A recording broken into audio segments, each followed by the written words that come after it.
चलो अपन पढ़ने वाले चैप्टर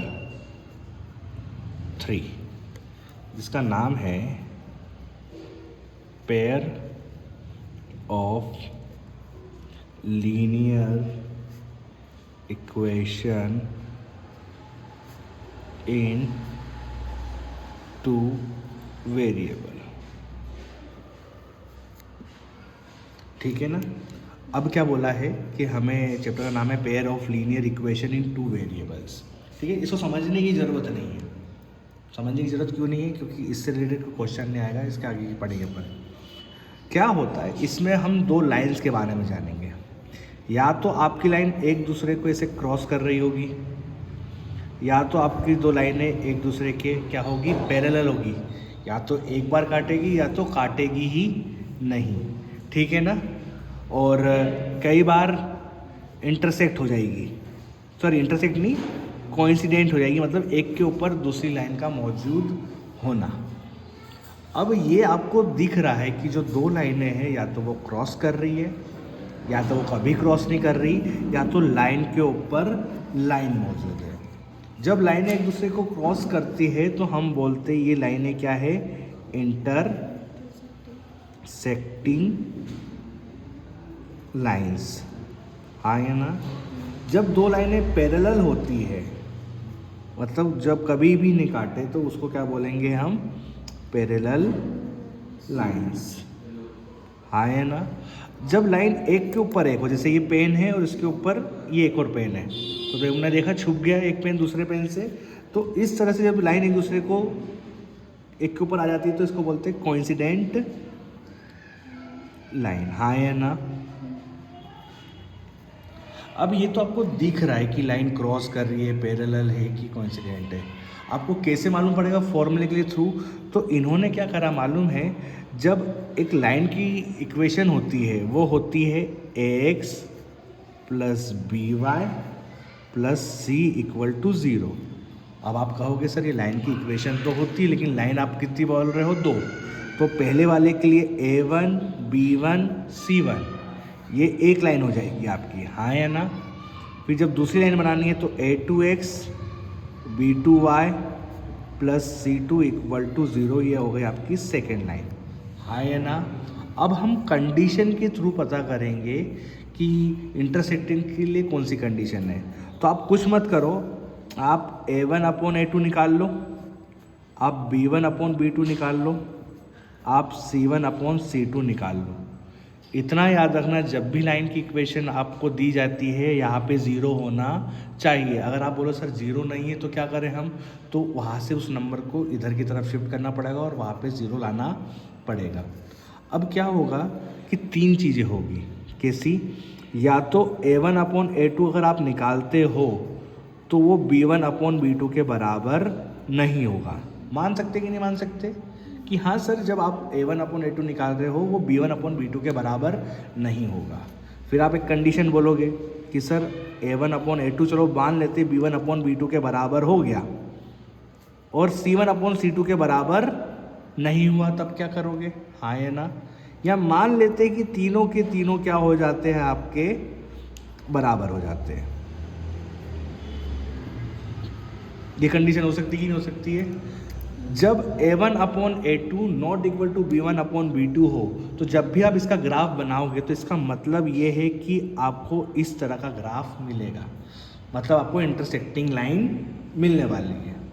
लेकिन a1 अपॉन a2 बराबर हो जाता है b1 अपॉन b2 के, तो आपको c1 अपॉन c2 के बराबर नहीं है। इसका मतलब है लाइन क्या है, पैरेलल है, मतलब जब भी ग्राफ बनेगा वो इस तरह का बनेगा। लेकिन अगर तीनों ही बराबर है तो लाइन एक के ऊपर एक मौजूद है। जब यहाँ पे एक ही पॉइंट पे लाइन काट रही है, मतलब दो लाइनें एक पॉइंट पे काट रही है, तो इसको बोलते हैं यूनिक सॉल्यूशन। क्या बोलते हैं इसको? यूनिक सॉल्यूशन, या कई बार बोला जाता है इसको exactly one solution. Exactly one solution क्यों?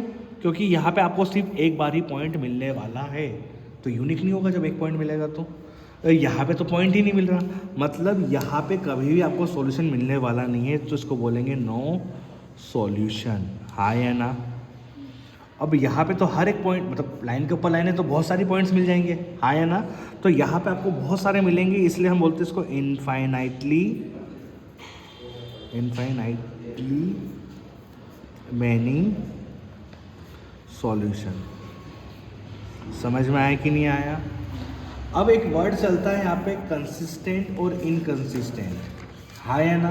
तो इतना याद रखना, जहाँ पे भी हमें सॉल्यूशन मिलते हैं वो कंसिस्टेंट होता है। मतलब जब ये चीज़ मिलेगी आपको, इस तरह का कुछ मिलता है, तो हम बोलेंगे ये चीज़ क्या है, आपकी कंसिस्टेंट है।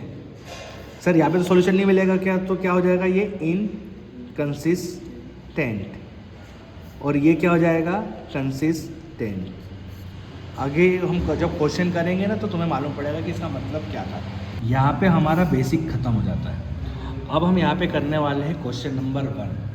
क्या लिखा हुआ है, on comparing the ratio A1/A2 B1/B2 C1/C2 find out whether the lines representing the following linear equation intersect at a point parallel और कोइंसिडेंट। आपको बिना ग्राफ बनाए आपको बताना पड़ेगा कि इसका जब भी ग्राफ बनता है तो लाइनें इंटरसेक्ट करेगी, पैरेलल होगी, या क्या होगी, कोइंसिडेंट। तो कैसे करते हैं, क्वेश्चन नंबर 1 करते हैं। क्वेश्चन नंबर 1 कर रहे हैं, वेरी शॉर्ट का।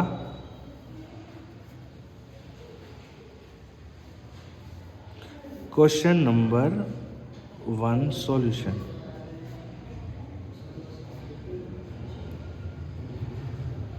आपको जब भी ये क्वेश्चन करना हो तो सबसे पहले आप क्या लिखोगे, गिवन दैट। गिवन डेट की जगह अगर आप लिखोगे गिवन लाइन्स तब भी सही है। क्या है, 5x - 4y + 8 = 0। आ गया ना, 0 होना चाहिए। अगर नहीं है तो हम देखेंगे क्या करना है। 7x + 6y - 9 = 0, हाँ या ना। आपको ये दे के रखा हुआ है, ठीक है। तो हम क्या बोलेंगे कि सर हमें कंपेयर करना पड़ेगा, राइट। तो कैसे लिखोगे आप, कंपेयर विथ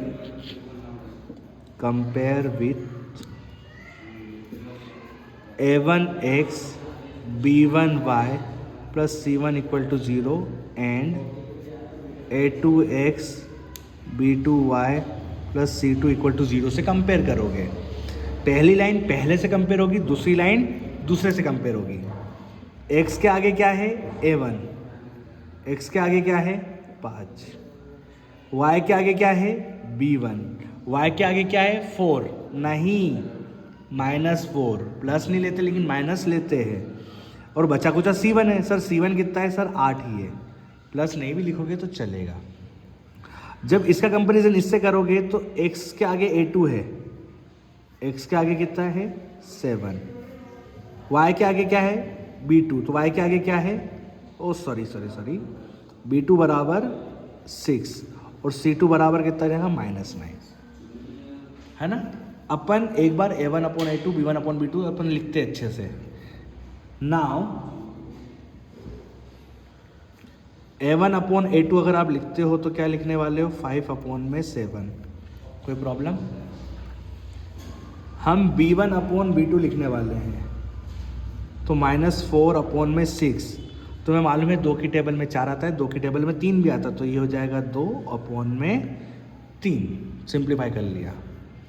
अब हम C1/C2 निकालेंगे तो हो जाएगा 8/9। माइनस कभी भी नीचे नहीं होता, तो 8/9 कट तो रहा नहीं है। आपने नोटिस करा ये और ये सेम नहीं है, कहने का मतलब है A1/A2 ≠ B1/B2। बेटा ये कंडीशन कहाँ आती है, कंडीशन आती है यहाँ। ये एक यूनिक सॉल्यूशन देगा, या कह सकते हैं एग्जैक्टली 1 सॉल्यूशन, लेकिन वो बोल रहा है कि इसका ग्राफ कैसे बनेगा। तो सिंपल से आते, ये जब इस तरह का है तो कौन सी लाइन होगी, वो इंटरसेक्टिंग लाइन। तो आखिरी में इसने लिखा होगा, देखो सॉल्व करने के बाद, thus the line representing the pair of linear line equation intersecting each other. समझ में आया। यहाँ पे ख़त्म नहीं हुआ, अपन को एक यहाँ पे लाइन लिखनी पड़ेगी, ठीक है। नेक्स्ट क्वेश्चन करें। ये कंसिस्टेंट है कि इनकंसिस्टेंट, कंसिस्ट होगी ये। समझ में आ रहा है क्यों? क्योंकि यहाँ पे ये सॉल्यूशन दिया हुआ है और इसके लिए ये क्या है, कंसिस्टेंट। तो आप लिख भी सकते हो, है ना, सारे क्वेश्चन ऐसे ही होंगे। एक दो और करते हैं अपन। अब नेक्स्ट क्वेश्चन लेते हैं ये वाला, ठीक है। तो जब भी हम क्वेश्चन करते हैं तो लिखते हैं क्वेश्चन नंबर 2 सॉल्यूशन, हाँ है ना। हम लिखेंगे गिवन लाइंस। क्या दे रखा है आपको गिवन लाइन में? 9x + 3y + 12 = 0, 18x + 6y + 24 = 0। आपको भी एग्ज़ाम में ऐसे ही लिखना है जैसे बताया जा रहा है, ठीक है। अब हम क्या करेंगे, डायरेक्ट वैल्यू नहीं लिखेंगे, हम लिखेंगे compare with a1x b1y + c1 = 0 and a2x b2y + c2 = 0, ठीक है ना। सिंपल सा है कि x के आगे क्या है, a1, पहले का पहले से कंपैरिजन होगा। x की क्या आगे है, a1, तो यहाँ पे क्या है 9, यहाँ पे b1 कितना हो जाएगा तुम्हारा 3, c1 कितना हो जाएगा 12। मैं अभी भी बोल रहा हूँ प्लस नहीं लिखते लेकिन माइनस को लिखना ज़रूरी है। और a2 यहाँ पे कितना निकल के आ रहा है 18, b2 निकल के आ रहा है आपका 6 और c2 निकल के आ रहा है 24। आपको कुछ नहीं करना है, आपको पहले a1/a2 निकालना है। आप कहोगे 9/18, आप कहोगे सर 9 की टेबल में 9 भी आता है और 18 भी आता है, तो ऊपर 9 की टेबल में कितनी बार आता है 1 बार, नीचे कितनी आता है 2 बार। सेम टेबल से काटना है, अलग अलग से नहीं। अगर हम b1/b2 निकालें तो आप कहोगे सर 3/6, सर 3 की टेबल में 3 एक बार आता है और 2 के 6 में 2 बार। फिर क्या होया c1/c2, 12/24, सर 12 की टेबल में 12 1 बार आता है और 24 2 बार। तुमने नोटिस करा होगा सबकी वैल्यू क्या आ गई 1/2 1/2 1/2। तो आप कह सकते हो कि a1/a2, ये नीचे लिखोगे, मैं साइड में लिख रहा हूँ, a1/a2 बराबर है b1/b2 के और c1/c2 के बराबर है। तीनों बराबर आ गए हैं, तो कहने का मतलब है जब 3 बराबर आ जाते हैं तो क्या होगा, इन्फाइनाइटली मैनी सॉल्यूशन, हाँ या ना, infinitely many solution, IMS full form लिखना आप। दूसरी बात, जब भी इसका ग्राफ बनेगा तो कैसे बनेगा, कोइंसिडेंट, लाइन क्या होगी, कोइंसिडेंट होगी, हाँ या ना, लाइन एक के ऊपर एक मौजूद होगी।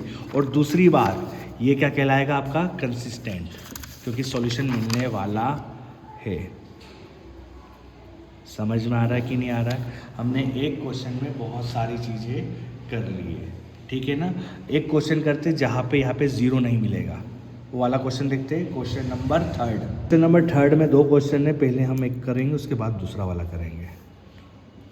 क्वेश्चन नंबर 3 का ए सॉल्यूशन देखो, अगर ए का सॉल्यूशन कर रहे हो तो आप इस तरह से लिखोगे, है ना, 3 ब्रैकेट में ए।